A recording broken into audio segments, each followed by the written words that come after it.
Good morning, folks. It's good to see you today. Even though you are not here in my presence, I look out across the church building and I can see each one of you where you normally sit. I hope that very soon we can be back together as a congregation. It's just not good when a congregation can't congregate.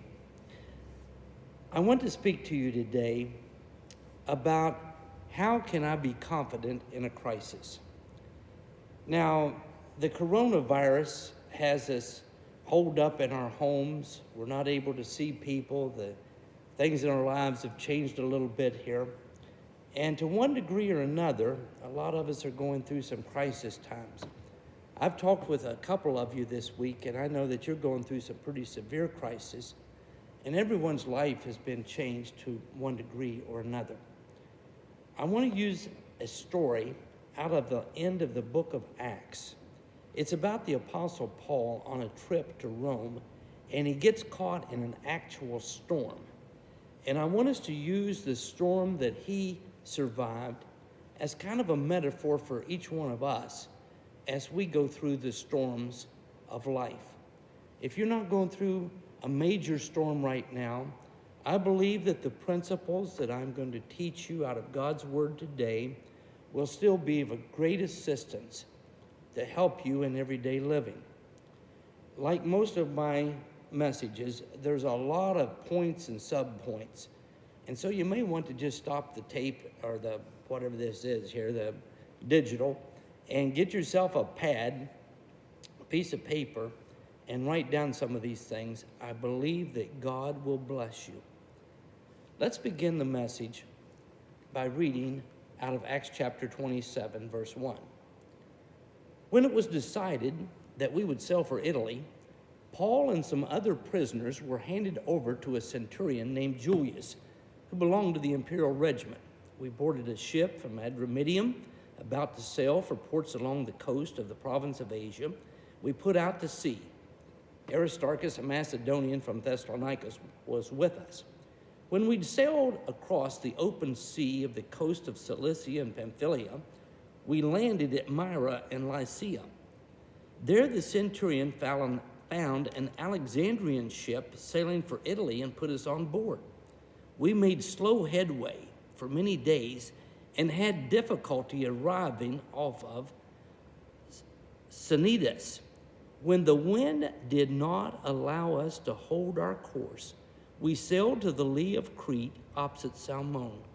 We moved along the coast with difficulty and came to a place called Fair Havens, near the town of Lasea. I'm sure that when they got to Fair Havens, they thought, this is a good omen. What better name could you have than Fair Havens? Turned out that Fair Havens was just the beginning of one of the worst storms they'd ever been in, and almost took all of their lives. Now, the Bible teaches us that we go through three kinds of storms in our life. Number one, there are storms that we bring on ourselves. An example of this is Samson. Samson got involved with Delilah and other women. He ended up ruining his testimony. He ended up losing his eyesight, and he ended up dying as a slave. Secondly, there are storms that God causes. Remember Jesus stealing the storm on the Sea of Galilee when he was with his disciples. Thirdly, there are storms that other people cause. Paul and Silas in Acts chapter 16 are in a jail in Philippi, not through what they had done, but because of what other people had done. And so no matter how you get into a storm can crash your ship. Doesn't make any difference whether you did it, someone else did it, or God brought the storm on you. You can still crash your ship. It's not so much how'd you get into it, it's what are you going to do when you get into one of these inevitable storms of life? How do you stay calm? How do you maintain your confidence and your courage? Well, we find the Apostle Paul on this ship headed to Rome. Let's pick the story back up in verse 9. Much time had been lost, and sailing had already become dangerous because by now it was after the feast. So Paul warned them, men, I can see that our voyage is going to be disastrous and bring great loss to ship and cargo, and to our own lives also. But the centurion, instead of listening to what Paul said, followed the advice of the pilot and the owner of the ship.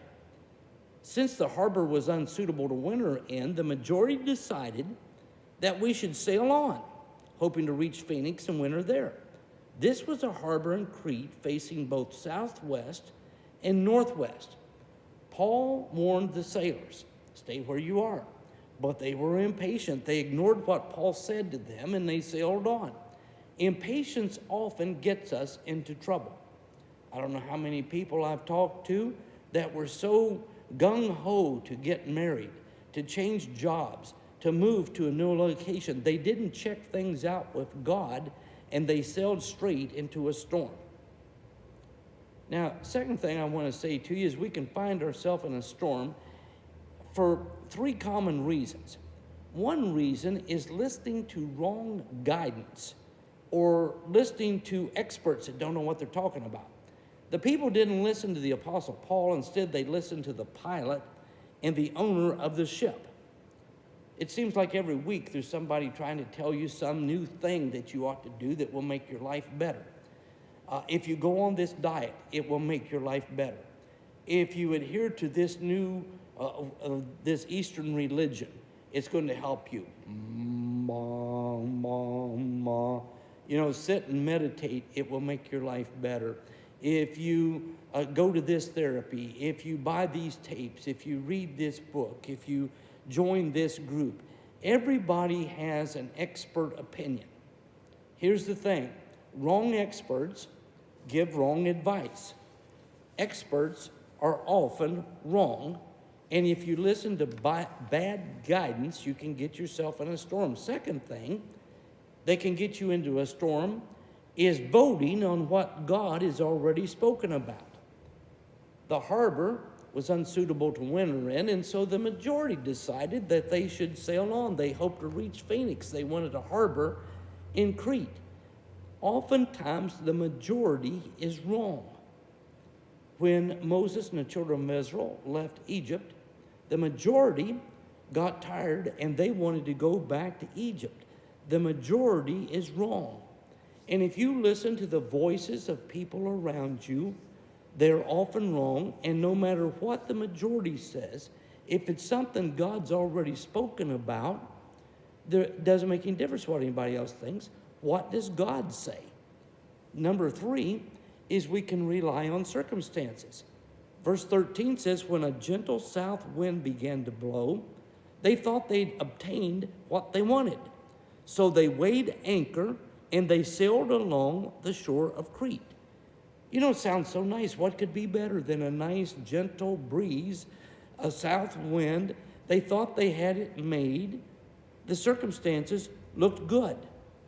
But it is crazy to ignore what God says, even if the circumstances seem to contradict it. Things can look good right now, but you can be sailing right into a storm. There used to be a song on the radio and it had a line something like, how can it be so wrong when it feels so right? Well, here's the thing. Your feelings can often lie to you. If God says wait in the harbor, then you better wait in the harbor. Sometimes the devil is arranging the circumstances around you too. And I talk with people oftentimes who think they got exactly what they wanted until after they got it, and then they realized they'd sailed straight into a storm, just like these sailors. Well, like I told you, there's a lot of points to my messages, and so I want to give you 3 truths that will help you if you're caught in a storm. They come right out of our text today. Number 1 is this: do not drift. Verse 17 says, fearing they would run aground on the sandbars of Syrtis, they lowered the sea anchor and let the ship be driven along. When we're going through a difficulty, it is often easy to forget our values and just start drifting. Let go of our goals, forget where we're headed. In the days of the Apostle Paul, they did not have compasses, and so they just navigated off of the stars in the sky. It was total darkness. The Bible says In verse 20, when neither sun nor stars appeared for many days, and the storm continued raging, we finally gave up all hope of being saved. When you're in a dark situation, when you can't see the stars, when you don't have a compass, you just drift. And it's easy to let the problems beat you back and forth and go wherever they go and say, what's the use? I'm not going to fight it. I'll just go wherever life takes me. Don't drift. Second thing is don't discard. Verse 18 says, we took such a violent battering from the storm that the next day they began to throw the cargo overboard. On the third day, they threw the ship's tackle overboard with their own hands, and when they'd eaten as much as they wanted, they lightened the ship by throwing the grain into the sand. Kenny Rogers died this past week. One of his famous songs was The Gambler. And you remember the line there, you got to know when to hold 'em, you got to know when to fold 'em, you got to know when to walk away and when to run. Now, when we get into crisis, a lot of times we are tempted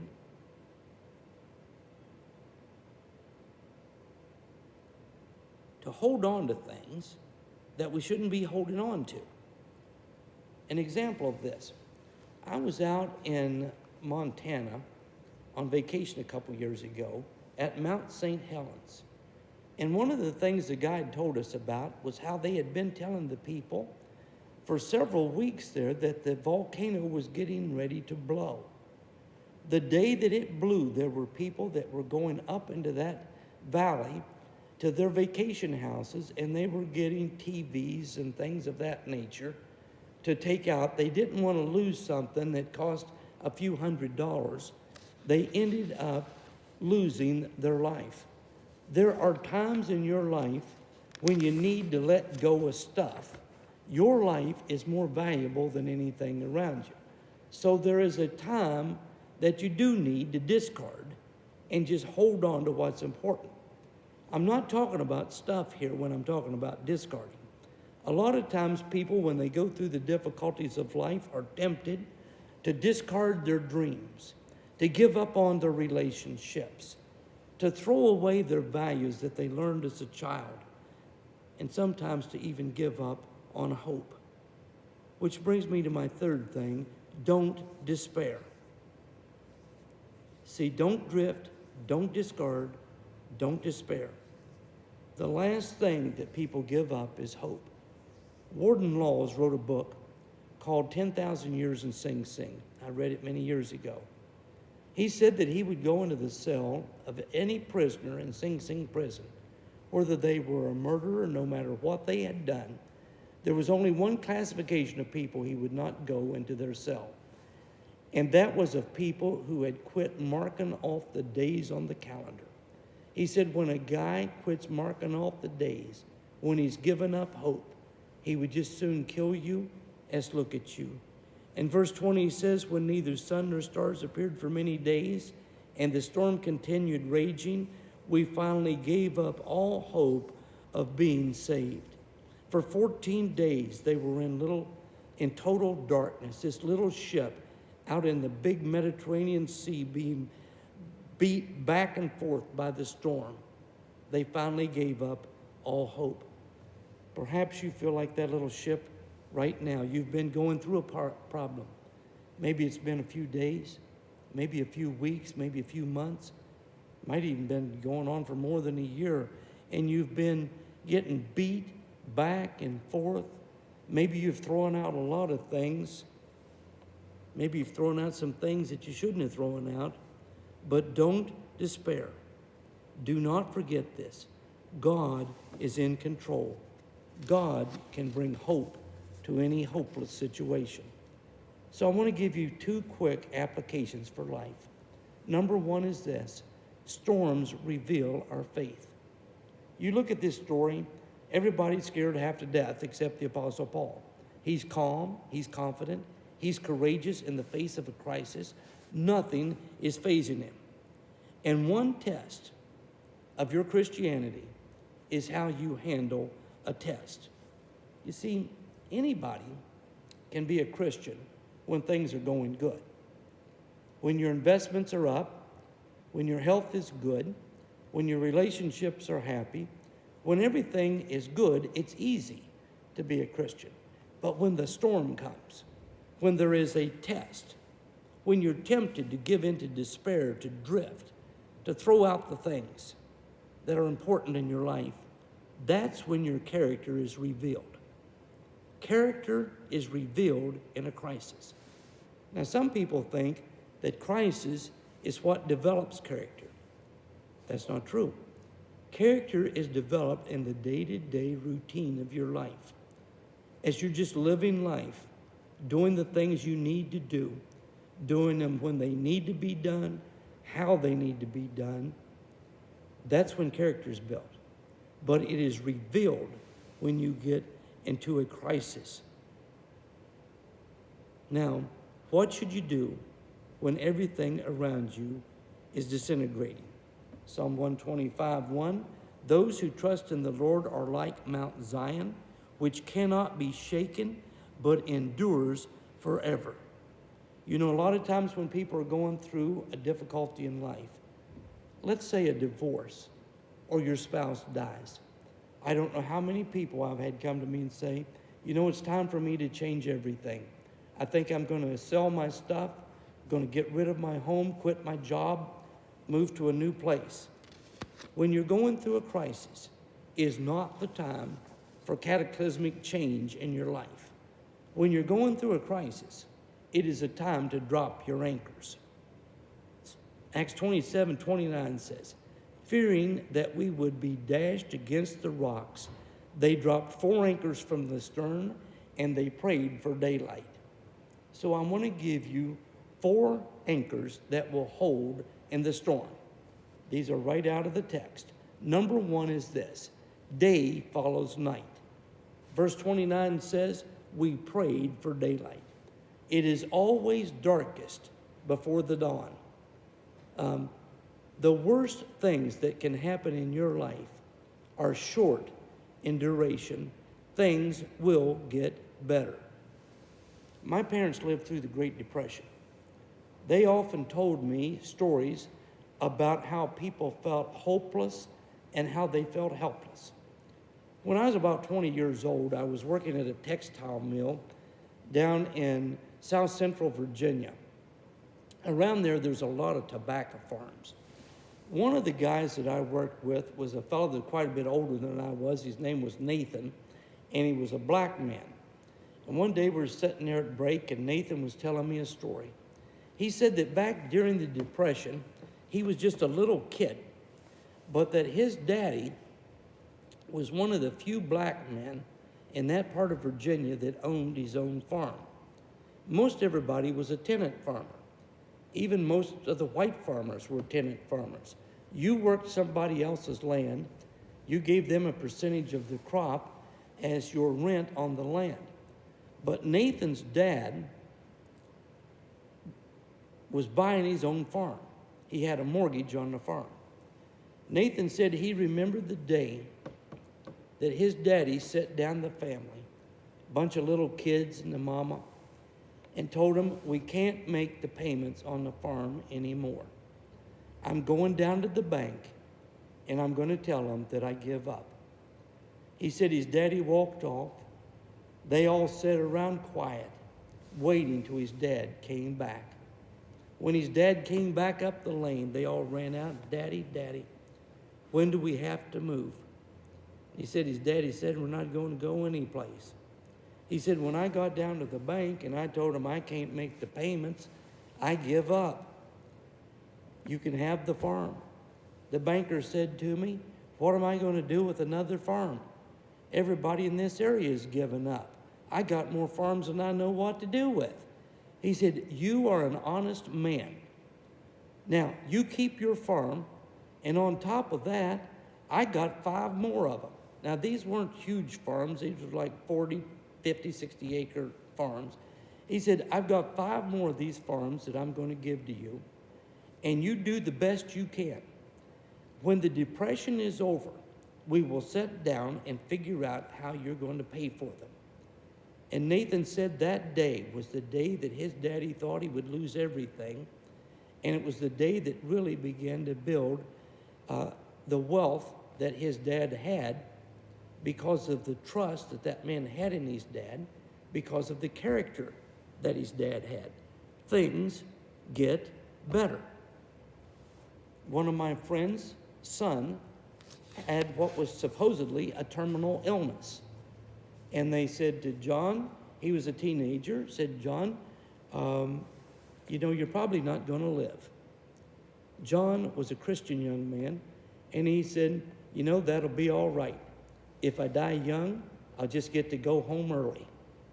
Reminds me of the old song, my heavenly home is bright and fair, I feel like traveling on.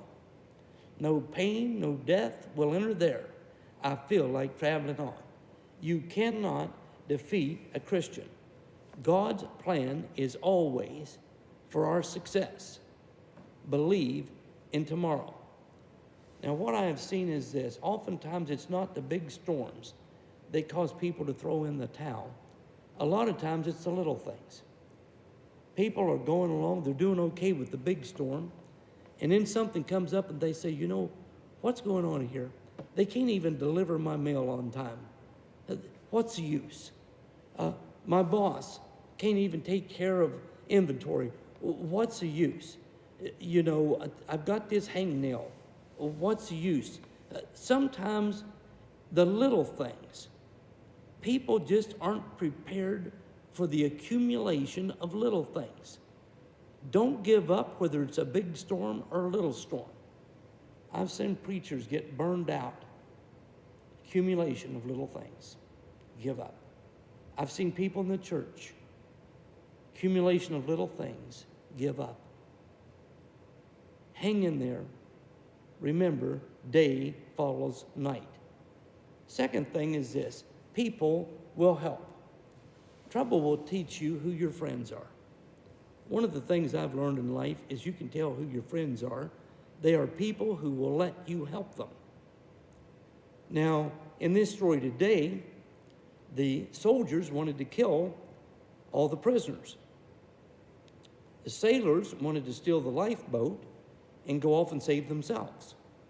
But the centurion stood up for everybody, held the group together, was brave.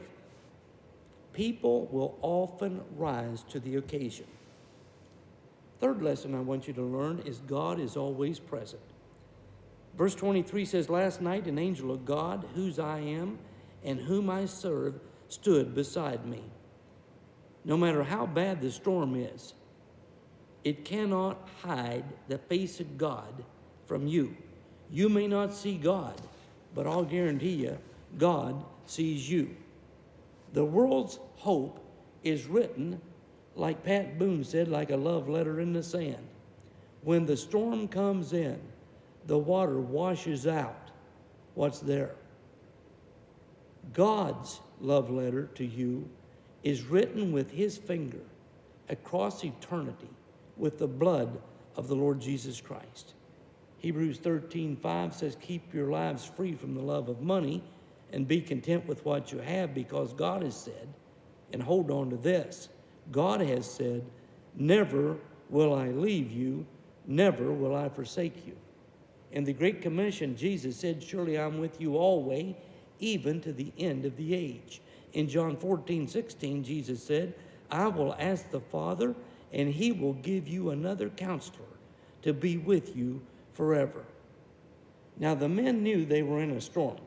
The water was choppy all around them. But they knew one thing, the bottom wasn't moving. And so they dropped an anchor down to the bottom of the ocean. And if you're in a storm, drop an anchor into the bottom of your relationship with God. Acts 27:25 says, keep up your courage, men. I have faith in God that it will happen just as he told me. You do not go through any storm by yourself. God is with you. And the best anchor is the last anchor that I will give to you is this: know the Lord Jesus Christ. Some of you are going through a crisis right now. You may go through a crisis because of this isolation thing that they've got going on, and Work may be, you may lose your job, or you may not have enough food in the house, or relationships might be strained. I don't know what could happen to us through all of this. Let me say this to you. No matter what happens to us, you may lose your cargo. You may lose the tackle of the ship. You may lose the ship. You may end up in the water. No matter what happens, you're going to make it because Christ is with you. Relax and be confident in your crisis. Horatio Spafford was a successful Chicago lawyer. He lost most of his wealth in the financial crisis of 1873. He sent his wife and 4 daughters on a trip to France. On the way over, their ship was struck by another ship and sank. 225 passengers on board, only 87 of them survived. Mrs. Spafford survived. All 4 of their daughters perished. As soon as they reached land, Mrs. Spafford sent a 2-word telegram to her husband: saved alone. Horatio Spafford, just as soon as he could, left for France to join his wife and bring her back to Chicago. On the way over on the ship, he asked the captain, "Please come and get me when we're close to the place where the ship went down." He stood there and looked overboard at where his daughters had perished. And he sat down and he wrote a hymn. And I just want to share with you the words to the first stanza. It's the only hymn Horatio Spafford ever wrote. When peace like a river attendeth my way, when sorrows like sea billows roll, whatever my lot, thou hast taught me to say, it is well with my soul. I hope it is well with your soul. And I hope that very soon we can be back in worship services together.